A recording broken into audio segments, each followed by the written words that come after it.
Welcome to the Energetic Psyche, a weekly podcast hosted by yours truly, Dr. Adrian Campbell, where we talk about real life, challenge assumptions, and explore different ways of being in the world.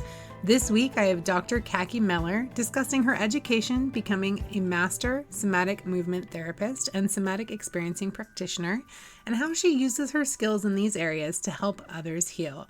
Thank you for joining us, and I hope you enjoy. All right, so welcome to the Energetic Psyche, a weekly podcast hosted by yours truly, Dr. Adrian Campbell. This week, I have once again with me Dr. Cacky Mellor, and we're going to be talking about somatic experiencing, which is one of the biggest components of her private practice, Somatic Reclamation. So we get to learn all about what is somatic experiencing, how she got her training, and then how she uses that to help people in her private practice. So, Cacky, welcome once again. Thank you for having me back. It's always such a joy to get to be here and share this space with the community. Absolutely. It is always such a joy to have you. Of course. So let's just right out the gate, let's go with somatic experiencing. What is it? Awesome question. So somatic experiencing is a body-based modality for integrating trauma. Okay. Is the kind of the simplest way that I can put it. One of the really cool things about somatic experiencing is that it's a modality that is complementary to whatever the practitioner's background and scope of practice is. So, for example, with myself, I am a somatic experiencing practitioner and a master somatic movement therapist and educator, non-denominational reverend, alphabet soup, all of those things.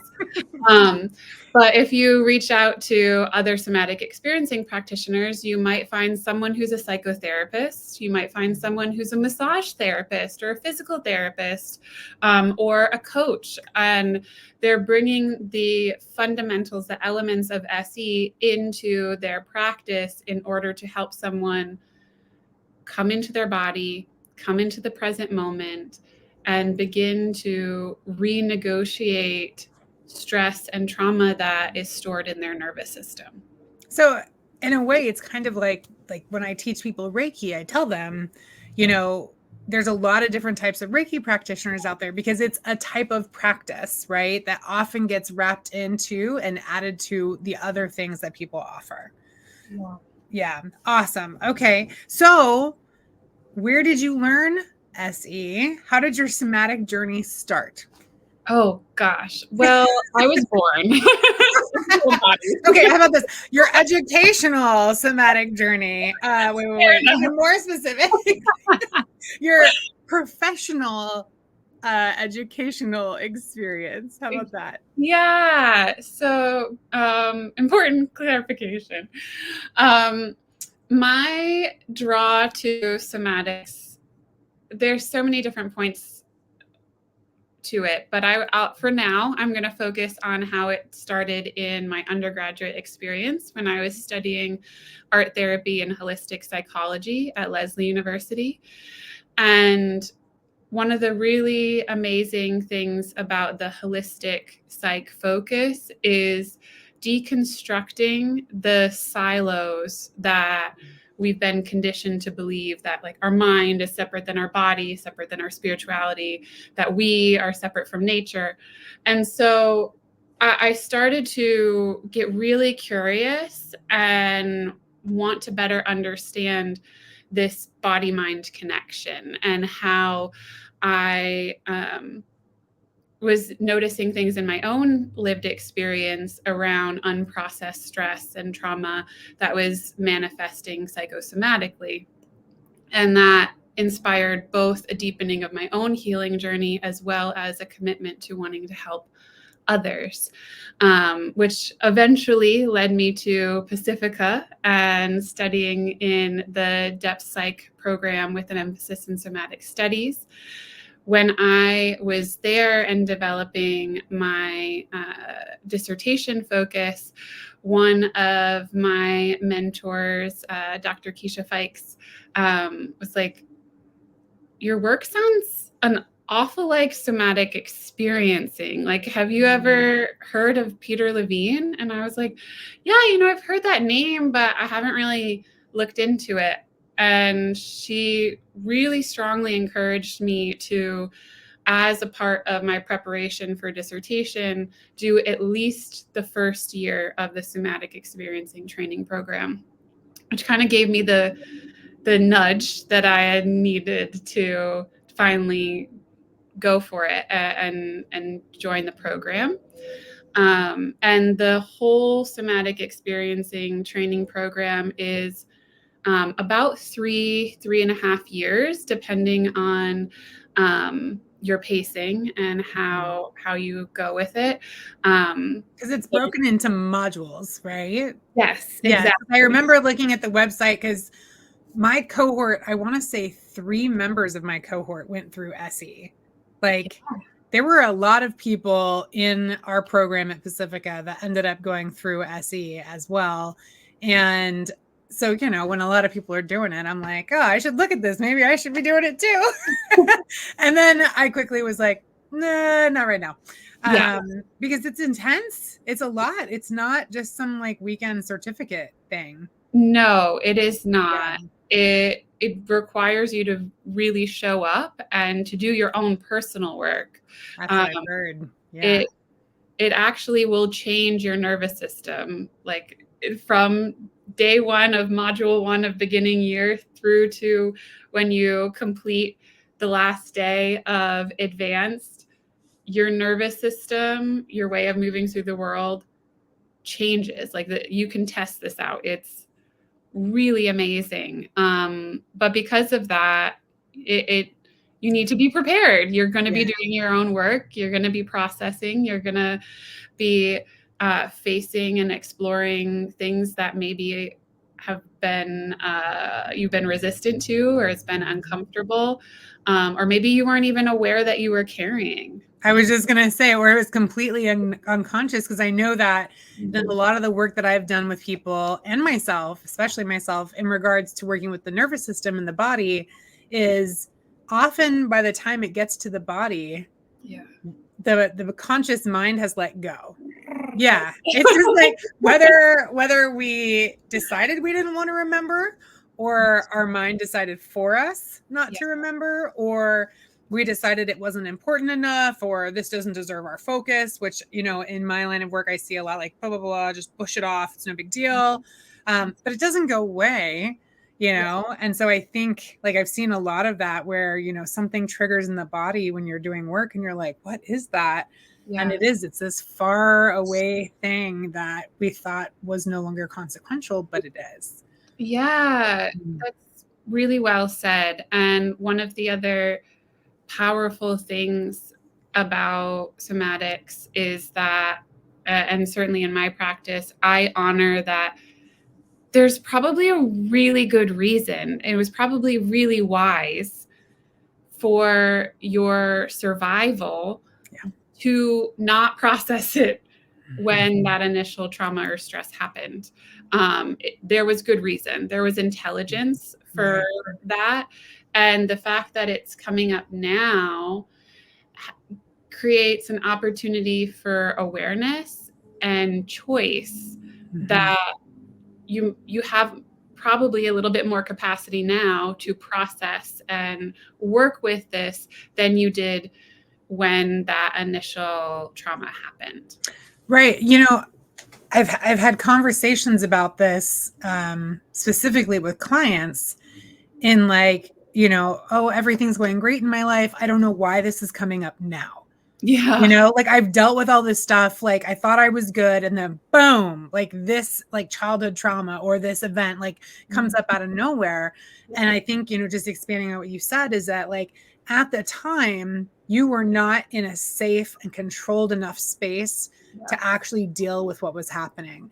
And so our psyche and our brain is like, bloop, get this out of here. We're going to focus on survival and we're going to make things happen, right? So that you can survive, like, and get through your life.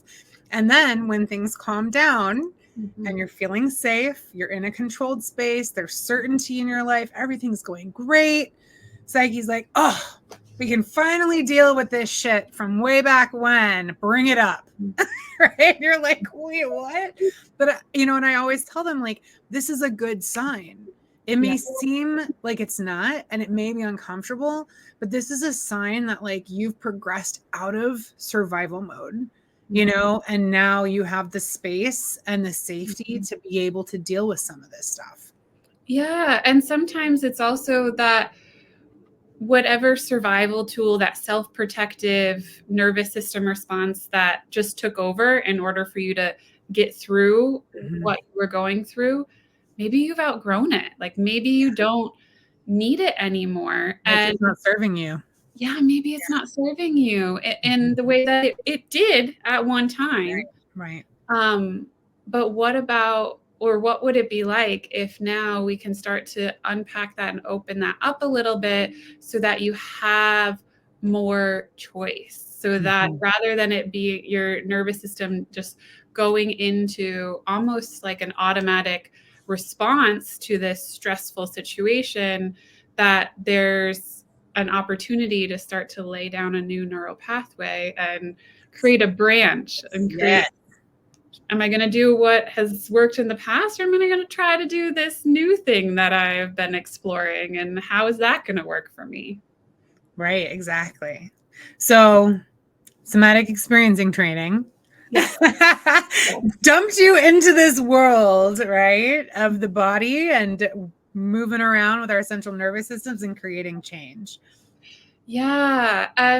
It was also really fascinating. It resonated so much with my own values and orientation to healing, of centering the person and all of who they are, honoring all of who they are, and the importance of coming into the present moment, being here now, because we can only work with and integrate trauma if we are in the present moment.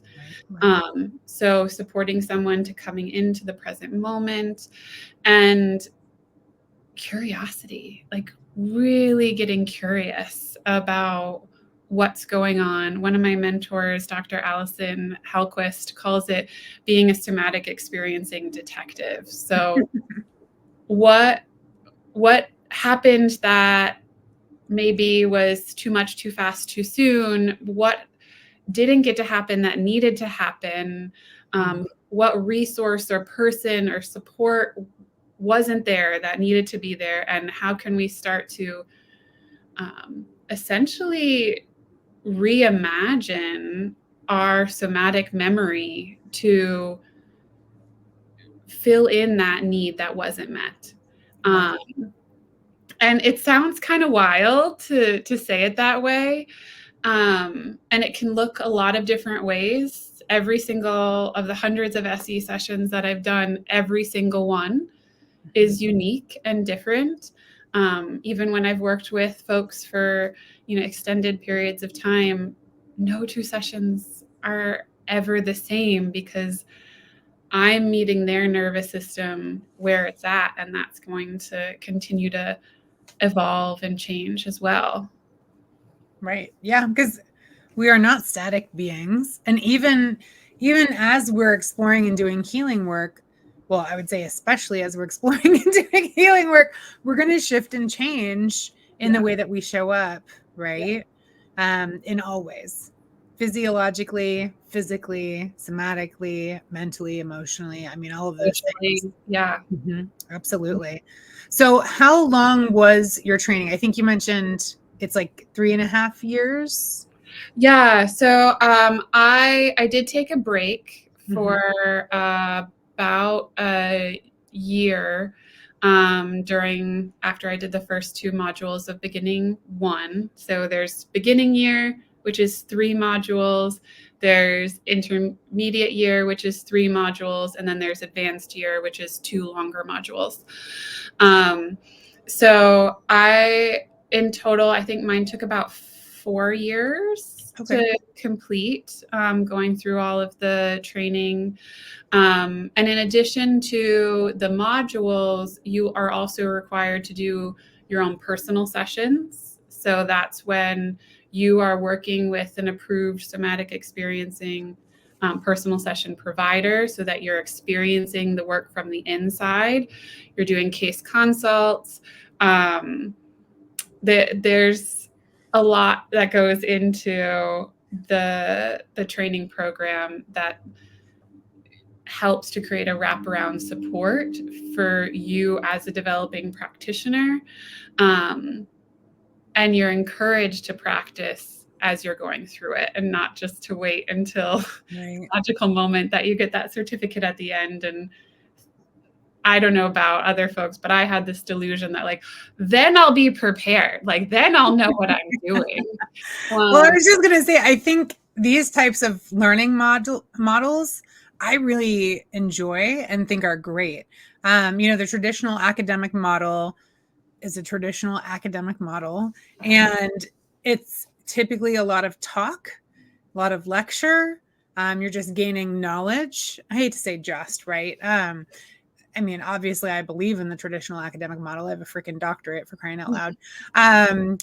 But it's different. And so I think when you're going to become a practitioner of something, when you're going to be employing a practice of anything, having time to experience it on your own, as well as working with others, is so important. Just like when you become a licensed therapist, right? You have all those hours of clinical supervision that you have to go through before you're licensed. It's not you finish, you get your master's, and now you're a therapist, because that practice is so important. Yeah. And that experiential hands-on component is where you really build the skill. And one of the things that I've loved about somatics is that it's been more of a process of learning how to trust that my nervous system and my body knows this work and knows how to be present. Because that's a huge part of it, is how can I cultivate the deepest sense of regulation in my own nervous system and presence and compassionate witnessing, in order to bring that into the relational field and invite the other person's nervous system to attune to mine, using the polyvagal theory, and how if we think of our nervous systems as tuning forks, the frequency that I can strike in my nervous system, regulated, contained, present, is going to invite the other person's nervous system to join me in that resonance.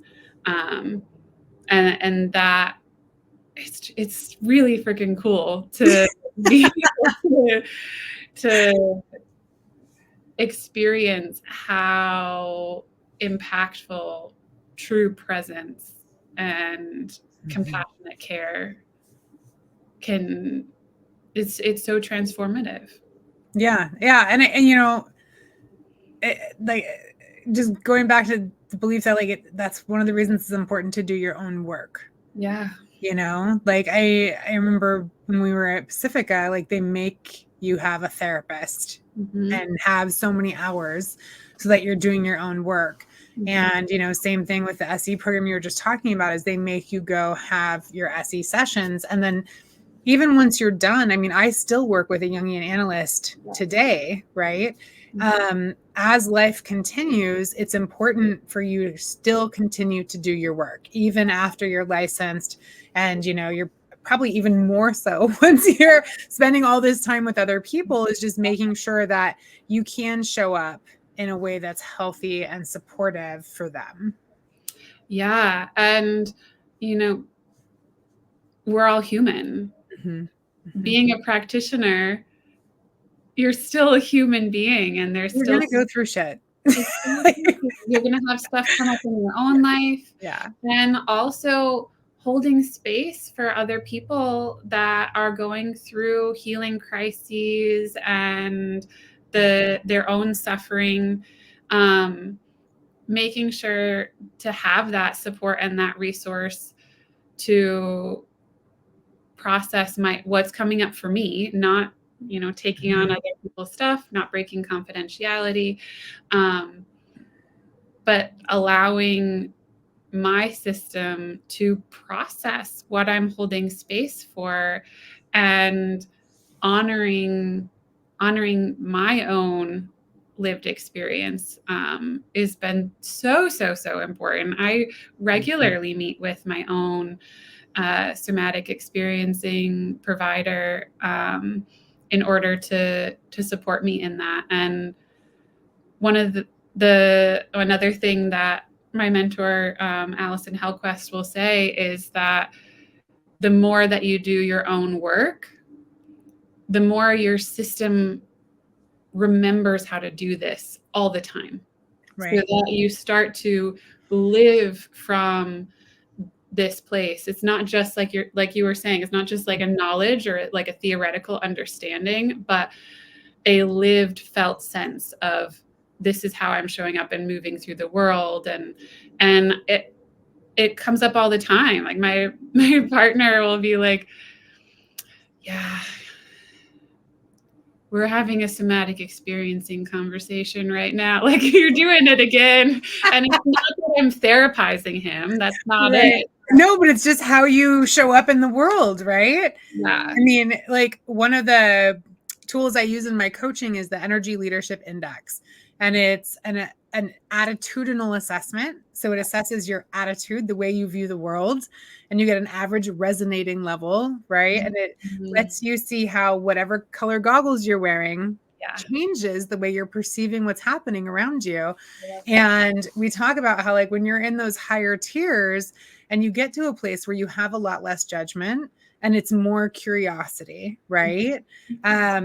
And like myself, I practice curiosity all the time. And, I just had an interaction with someone, I guess 2 weeks ago now, where, I mean, I won't get into the details, but they snapped at me pretty hardcore, was not kind.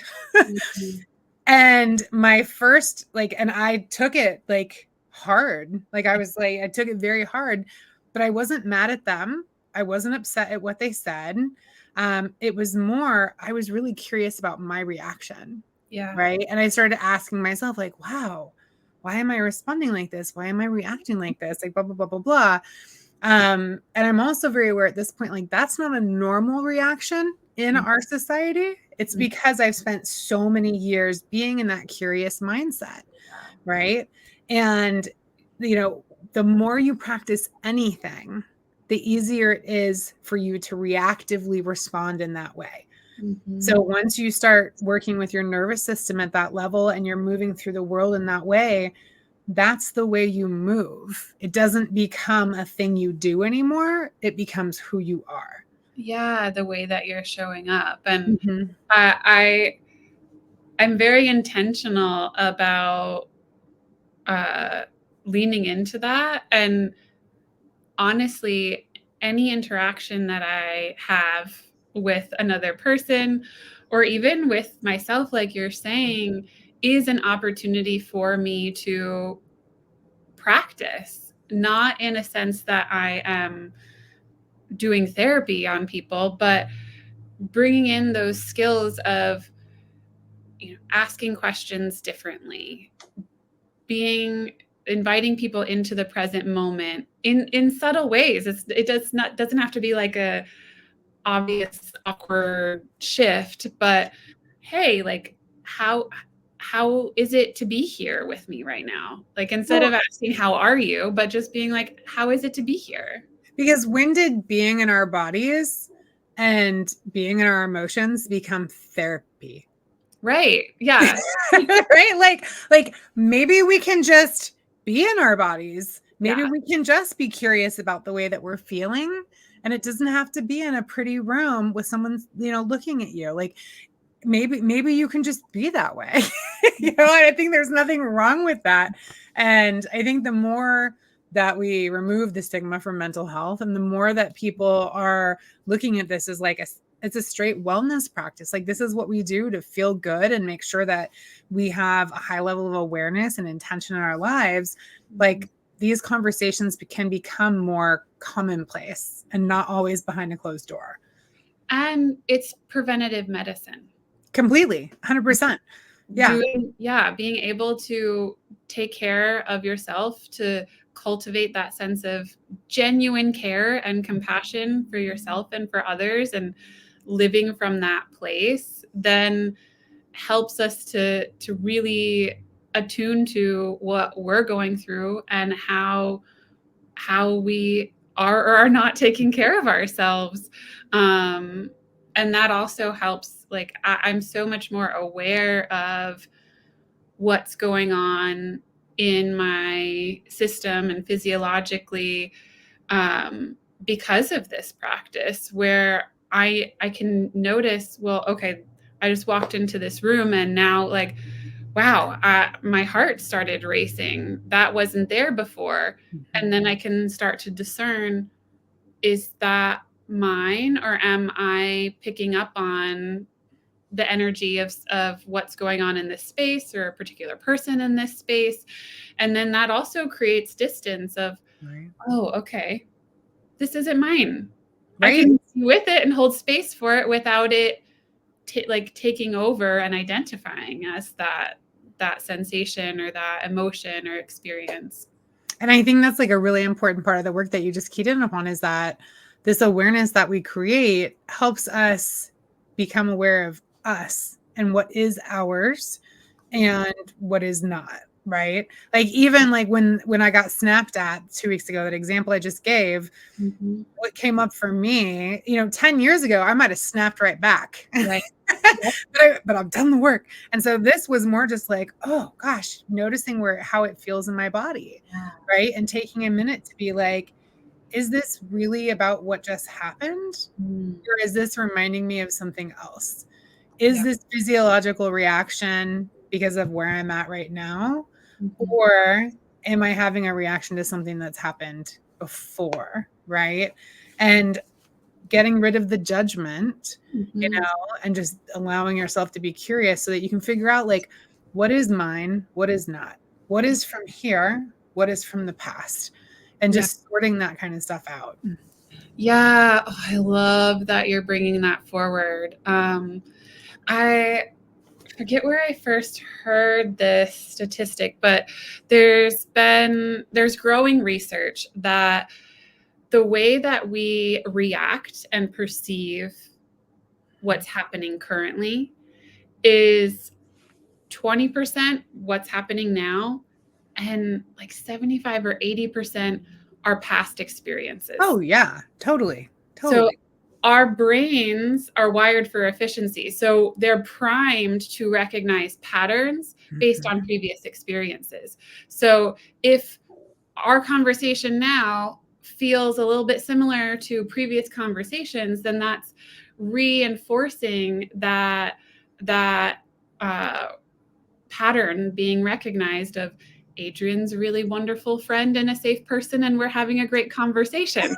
But if it's a different situation where it's like, like my boss called me into her office, and last time she did this, she yelled at me, or my body is bringing up, like, when I got called into the principal's office when I was 7 years old, that takes over, and that nervous system, muscle, cellular memory, whatever you want to call it, comes forward, and we're not seeing this situation for what it is right now. And like, we talk about wanting to figure out how to do time travel. Our bodies are brilliant at time travel. It's very true. Believe it or not, this used to come up when I taught leadership. I used to talk about this all of the time. And like, honestly, over time, this is how complexes are created, right? Yeah. And we just kind of let ourselves run on autopilot and do whatever the past has dictated for us. We let go of the reins, if you will, and just let the wheels keep on moving, and it takes that desire for awareness to like put a pause to it and to allow us to like look. And then there's the somatic complexes, right? which is where that unconscious comes in. And we don't even realize we're doing it until we start paying attention. And that's what we were talking about, is like really noticing, like, how is my body responding in this moment? And is it about this moment or the past or blah, blah, blah. And so it's like, disassembling those somatic complexes. Yeah. Sometimes, one of my other teachers, Diane Poole-Heller, will talk about the implicit memory, like that 80% from our past experience that's coming forward is often implicit. It's happening below our conscious awareness, but it is so real and so present. And there's so much power in making that implicit explicit. How many times have you worked with someone or had a conversation with someone where they state something is true and you say, okay, so where did that idea come from? Or how do you know that's true? And they're like, I don't know. I don't know. Or even like myself, I've had those moments where it's like, you're like, no, this is what it is. And then I'm like, wait, but is it? And I have to say, before I started working in depth psychology, I was much more sure of myself all of the time. And now I'm definitely the person that's like, maybe, I don't know, possibly. Yeah. Because I've had a lot of those moments. Oh my gosh. Yes. I see it. I work with a lot of parents. And so it's so fascinating how working with a parent, it tells me so much about what was going on in their life when they were their child's age. Yeah. Oh, so, absolutely. Yeah. So they have a 7-year-old. Well, yeah. All of that complicated family history from when you were 7, when your parents got separated or you had a big medical scare, all of that's coming up for you implicitly because you're in relationship with this sweet little 7-year-old being who is not you. But it has nothing to do with me. Why are we talking about me? It has to do with them. Yeah. Okay, so let's bring us back. I love how we branch out and I, run with it because I think the conversation is so beautiful and important. So let's bring us back. We were talking about going through school, SE, doing your own work, right? And one of the things that's come up a couple of times is like the founder of SE, what all this is built on is Peter Levine's work, right? And I have, I think, 2 or 3 of his books, and I really enjoy them. I was actually talking with some of the first responders I was doing ride-alongs with about his work. And I think his first book is Waking the Tiger, right? That's his first, yes. Yeah. And then what's the second one? In an Unspoken Voice. He has so many books now because he has this whole series about somatic experiencing and parenting. Oh my goodness. I'm so behind the curve. So if you're listening or watching and you want to learn more about like the fundamentals of SE, Peter Levine's work, absolutely brilliant. Goes into trauma from a body perspective, which is really refreshing for people who are tired of talking about trauma and would rather look at how it's showing up in the body. So Waking the Tiger, I think, is a good intro to his work and then expands past there. Yeah. And one of the things that I love about Peter's writing and just the way that he works is it is so like it is healing to read it. It's not going to be, in my experience and many of the folks that I work with, it's not re-traumatizing to read. Right. Agreed. I have a lot of friends and clients and colleagues that have been fans of When the Body Keeps Score, or The Body Keeps the Score. And there's a lot of value in it, and there's a lot of very fantastic contributions to the field. And I referenced it in my dissertation, don't get me wrong, but it is a textbook. And I was just going to say, Peter Levine's books are accessible. Yes. So like you don't have to be an academic to read them. And they're inviting and they're applied. And even though he'll share case studies that often can be quite intense,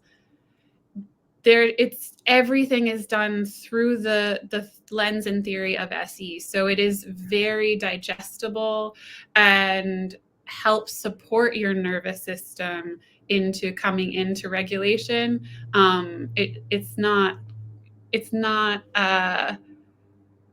It's a lot of really valuable, beautiful, powerful, transformative work without it increasing the suffering that someone's going through, which is another really big part of SE. Is you've suffered enough. If you're coming to reach out and want to do specifically trauma healing, whether that's an acute trauma, developmental trauma, whatever the case may be, you have experienced enough. I do not want the work that you and I do together to increase the suffering that you are going through. And SE is really brilliant because it can be fun.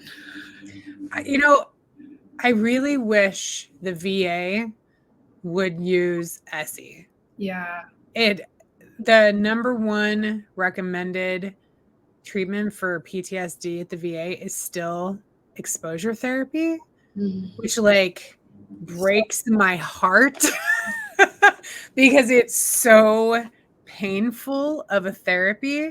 And in the research that I did for my dissertation, over half the participants dropped out of the study. And then in the 50% that were left, less than 20% had any type of positive results. Yeah. But it's still the number one recommended therapy, right? Which blows my mind. And some of the firefighters I was just talking to on the ride-alongs I did were talking about how they don't want to go to therapy because they don't want to talk about this stuff, right? I lived it. I was there. I saw it. It haunts me. I don't, I've basically disassociated it. I've put it away. I don't want to think about it anymore. Yeah. And the last thing I want to do is go sit in a room and talk about it all over again. Over and over and over. Right. And so I talked to him about SE and I was like, did you know there's a way that you can work on this without that? And they were like, what? Yeah. I wish it was more prevalent. But it is. It's been growing and growing and growing. The number of practitioners expands every year, and I know that they do offer some scholarships and things like that for the training because the training is not cheap either, and so if someone was interested, what is the website? Is it SE International? Somatic Experiencing International is the name of the organization. It's traumahealing.org. Is where that's the website where you can find when there are trainings, who's offering them. They have a practitioner directory on there. Right. If you're looking for someone who has completed the whole training, you can find someone local or who does virtual. You can look me up on there. I was just going to say, so let's start talking about your practice because you're an SE practitioner and you do sessions in person and via Zoom, right?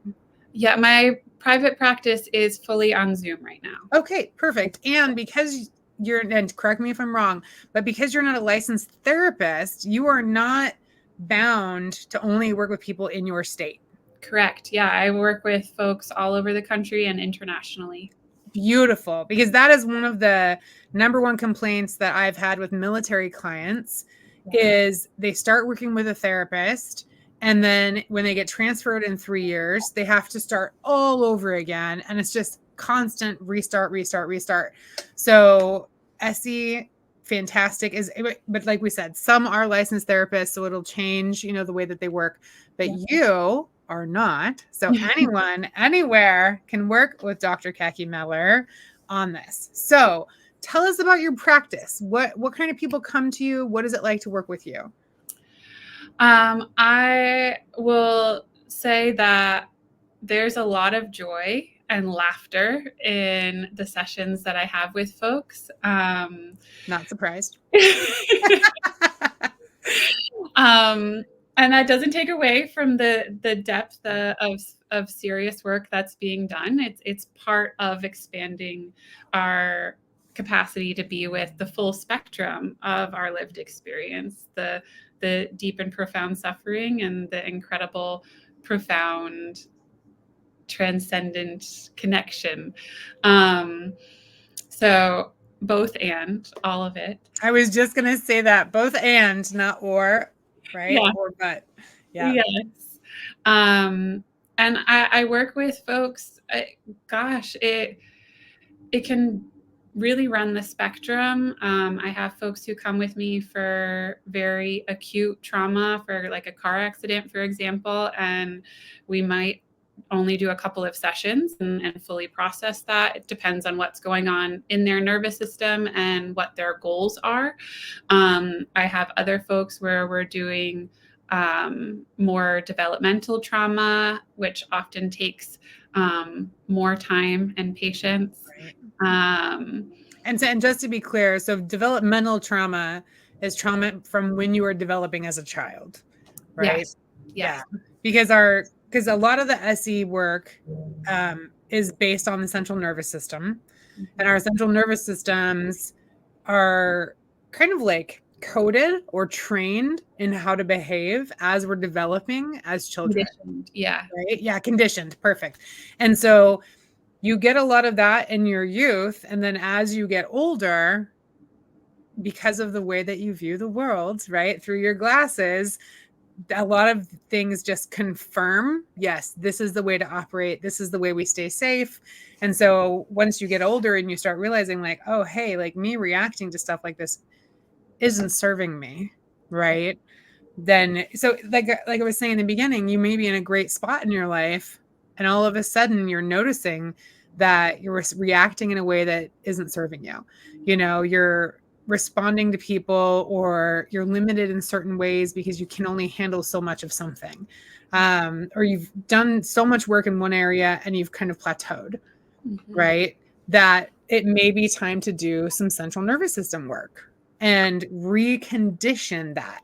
So because it's developmental, it's been there for so long, it does take a little bit more work. Yeah. And often there's more of that implicit to it. When it's the acute accident, oftentimes people, they have a very specific reason that they're coming in, and they can tell me exactly what they want to work on. But I also have folks that come in and they're like, I know something's wrong. I know something's off. I'm having a really hard time, and I have no idea why.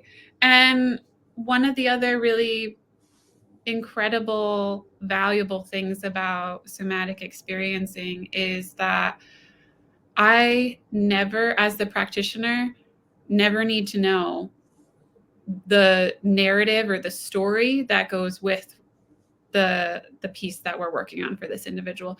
And they might not know. Right. It's so important. Yeah. So there's always so much permission to say as much as wants or needs to be said, but also to know that you don't have to tell me exactly what we're working on, to know that we can still do very effective work with your nervous system, and have transformative results without you ever having to say those things out loud. Right.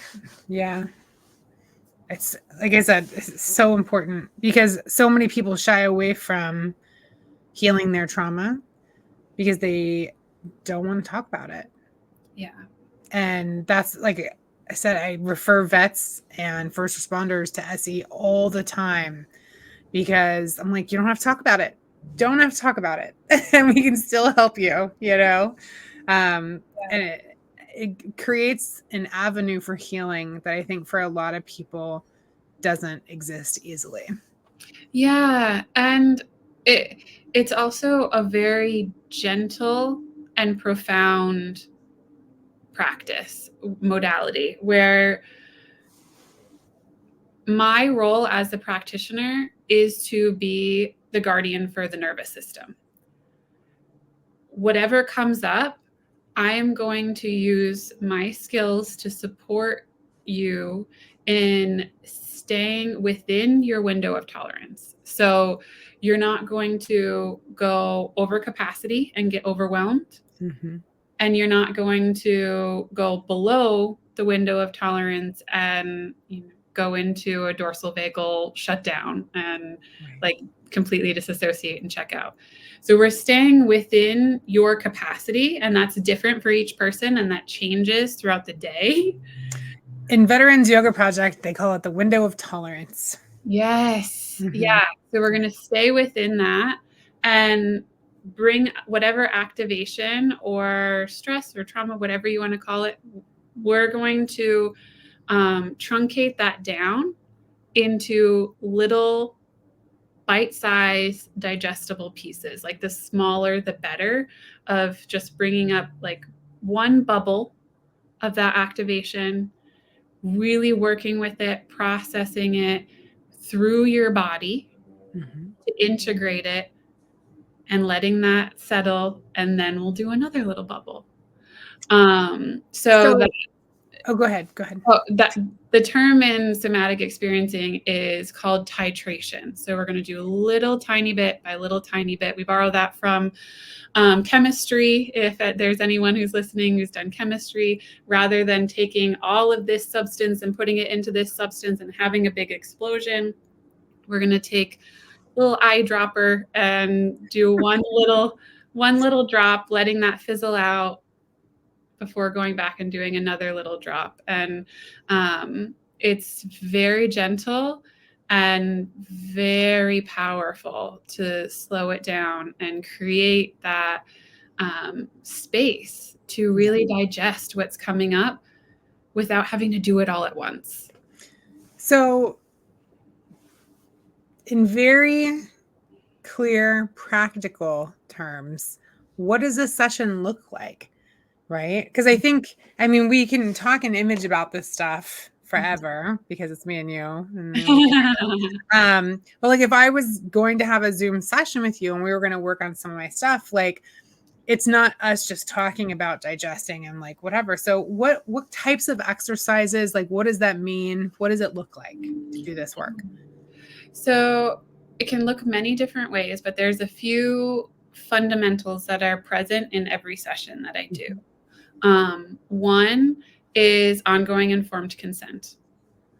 You are the expert in your lived experience, and I am coming alongside to support you in that. So everything's an offering and an invitation. If I invite us to do a specific exercise, if you don't want to, if it doesn't resonate, if you're like, that I know that's not going to work for me, or I have questions about it, I so welcome and encourage folks to practice their no in their session with me, because when they say no, that helps me to trust their yes.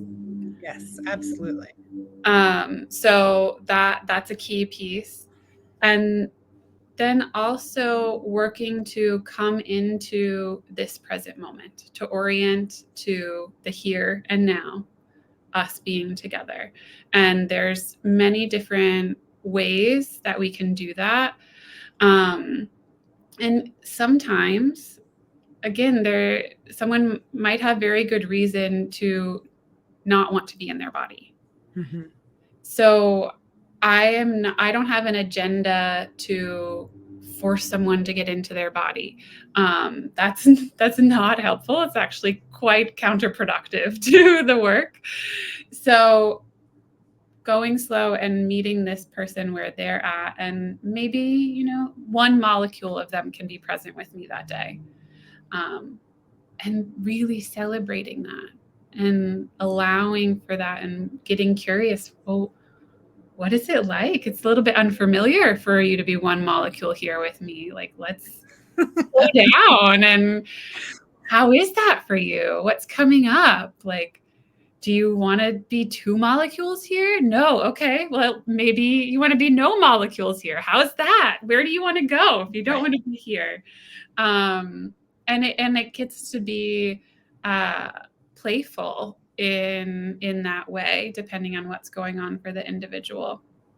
And then going slow, using that titration. So if someone, if they do have a specific acute trauma that they want to process with me, we're probably not going to hear that story from start to finish all at once. Mm-hmm. I tell people all the time, I am going to interrupt you. I'm not doing it to be rude. I want to hear what you're saying. And I'm going to be doing this intentionally to create time and space and allow for that processing to happen. Yeah. So someone might start telling me the story. I might interrupt them and pause and just be like, well, how is it for you right now to be sharing this with me? What's coming up for you? What emotions, what sensations, what memories, and exploring and getting curious about all of that before moving on to hearing a little bit more of the story. Or maybe there's no story, like we were talking about before, and just staying with, well, what's unfolding for them in their sensations? Mm-hmm. Where does it feel good in their body? Where does it feel unpleasant? And dropping it, expanding that. So like if somebody has anxiety attacks, right? Mm-hmm. And they don't know where they're coming from and they don't know why, then it would be exploring the different areas of the body that do feel good, what doesn't feel good, what it feels like during an anxiety attack. And then, before we ever get to what it feels like during the anxiety attack, what is the first little thing that you notice before it gets to an anxiety attack? So tracing it back mm-hmm. to like the very earliest sign that you can notice. Well, like, okay, before I get into an anxiety attack, I notice that like I smell eggs. I don't know. It could be anything. Right. Okay, well, that's a really key piece. So can we process the anxiety and the activation that's coming up at that point before it gets to amplify into a full-blown anxiety attack? Mm-hmm. And then also like working the edges. So we're working at the very beginning of the experience and also at the end. So what has been effective for you? How do you know that the anxiety attack has passed? What does that feel like? And exploring how to, again, work on that titration, that processing of the activation in smaller areas. And then by the time we get to the core piece of the activation, there's a lot more space mm-hmm. Mm-hmm. and a lot more capacity to be right. with. Yep. And in Veterans Yoga Project, when we talk about working with the nervous system through yoga, right, and mindfulness, it's that window of tolerance, and it's expanding the window, creating that space so that you can move within it without popping out the top or dropping out of the bottom, right? Mm-hmm. And so, so we've talked about like talking about it, intention, being present in the body. Are there like breathing practices that you do, body scans? Like what type of like physical practices are involved? Yeah. So one of the unique things about somatic experiencing, there are some exercises that we might propose for working with boundaries or working with anger, for example. But really the most effective things are paying attention to what the person's body physiology is already doing. So rather than me saying, take a deep breath, mm-hmm. that's more of a top-down intervention, mm-hmm. a conscious intervention that's going to have a physiological effect. I'll be paying attention, and when the person takes an organic deep breath, I'll make that an explicit moment where I'll be like, did you just notice that you took a deep breath? I did actually, because as soon as you said deep breath, I wanted to take a deep breath. I was like, don't do it. Don't take the deep breath. She's watching. No. Awesome. And so it feels different, right? It's right. coming from your Yeah. system, that organic deep breath, versus me being like, Adrian, take a deep breath. Right. Right. And so, and correct me if I'm wrong, but it sounds like, so like in talk therapy, we talk about like our thoughts and our feelings, right? And our emotions and like how does this make you feel? How is this, and so there's a lot of intention and attention on our thoughts and our feelings. Whereas with somatic experiencing, what it sounds like is that attention and intention is focused on the way that we're experiencing. So somatics for me is how we experience the world through our bodies, right? So we're taking our attention and intention and looking at how we are physiologically and somatically responding to thoughts and feelings and what's going on in the world around us.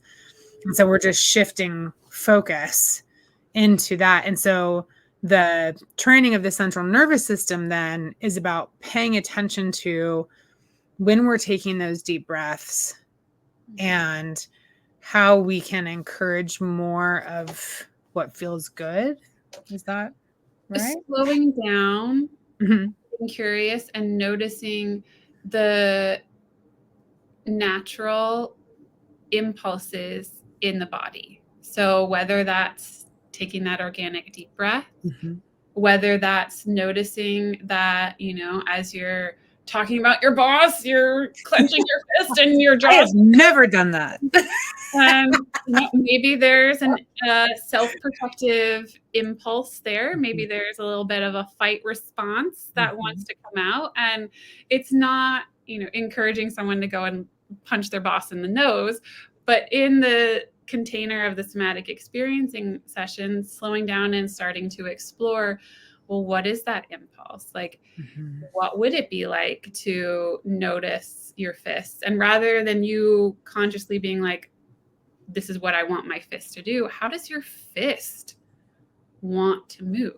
What does it want to do? And following the lead of that impulse in your body. Because that's one of those self-protective responses that if it doesn't get to complete, it stays in your nervous system. And that activation continues to build with other times that self-protective response is complete. And then all of a sudden we might notice that we're always just really mad and we don't know why, and everything's spilling out everywhere. And if we slow down and attend to that incomplete self-protective response, physiologically, the sensations that are going on, the emotion that's coming up, if there are, more of those implicit memories and patterns that are, we're creating space and allowing for the richness of what is happening to really come forward. And that helps to shift and let that energy move and integrate. Yeah, the word that keeps coming is release. Yeah. Right? Like I talk about energy a lot because I work in energy and I teach energy healing. And I always say energy cannot be destroyed. Yeah. It can only be transmuted. Right? And so if you're holding all that energy in your fists, where do we want it to go? Because it's not just going to go away. It's like we can't get rid of it. We can't destroy it. It has to be changed into something else. And you can do that by paying attention, right? Bringing attention and then being intentional with that energy. Beautiful. Beautiful. Okay.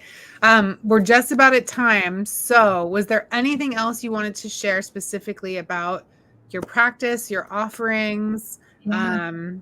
Of course, I'm going to do if anyone wants to work with Dr. Cacky, I highly recommend it. But tell us about your offerings and how people can get a hold of you. Yeah, I do have availability for a couple of new private clients if folks are wanting to explore this work and see what the heck this is all about. Please reach out to me. I have an inquiry form on my website. I'll get back to you within a couple of days, and we can set up a time to have a 15-minute inquiry call and see if we're a good fit, answer any questions that you have, and hopefully move forward in working together. So please don't hesitate to reach out. I'd love to support you in your healing journey. And what's your website? My website is somaticreclamation.com or cackymellor.com. They both are the same. And both will be posted in the text of the show. So feel free to grab it from that. So great to have you here. And I'll be visiting you. I will be out in your area in just a few weeks. Mm-hmm. For those of you that don't know, I have scheduled some fall Reiki classes. Of course, I have my master retreat September 26th through the 29th, and that'll be in Columbia at Breathe at JJ's Folly, same place I did my summer retreat. It's beautiful, and I still have a couple spots open. Mm-hmm. But then I have a fall 2 October Reiki classes for level 1 and 2 practitioner courses. So these are actually Holy Fire Reiki certification for level 1 and level 2 to work on yourself and others. And the first weekend will be in Columbia, October 5th and 6th. And the second one will be October 19th and 20th in Boston with beautiful Cacky. So if you're on the East Coast and you're interested in learning energy healing from yours truly, send me a message. There's a form on my website that you can go to as well. Send me an email, hit me up on social media, whatever works. You know how to find me. So yeah. Dr. Adrian is a incredibly powerful Reiki master, and I am super excited to be attending the Boston training. So if you want to come and play with the two of us in person. Right. You could hang out with both of us for a whole weekend. So much fun. So much fun. And I just have to say, when you say a powerful Reiki master, I feel like I should have like, I don't know, a superhero cape or something like that. I know. We got to work on that. Sparkles, right? Yeah, that'll be my next photo shoot. I'll have a cape. I got to get them for the dogs too. I think that'll be great. Anyway, I digress. Thank you so much, Dr. Cacky, for being with me again on our podcast, Energetic Psyche.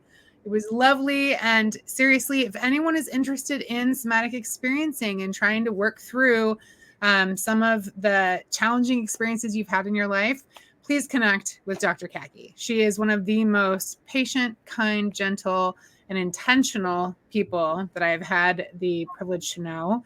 And I would recommend anyone to her in a heartbeat. So thank you, my dear. Appreciate you. Thank you. See you next week. Bye.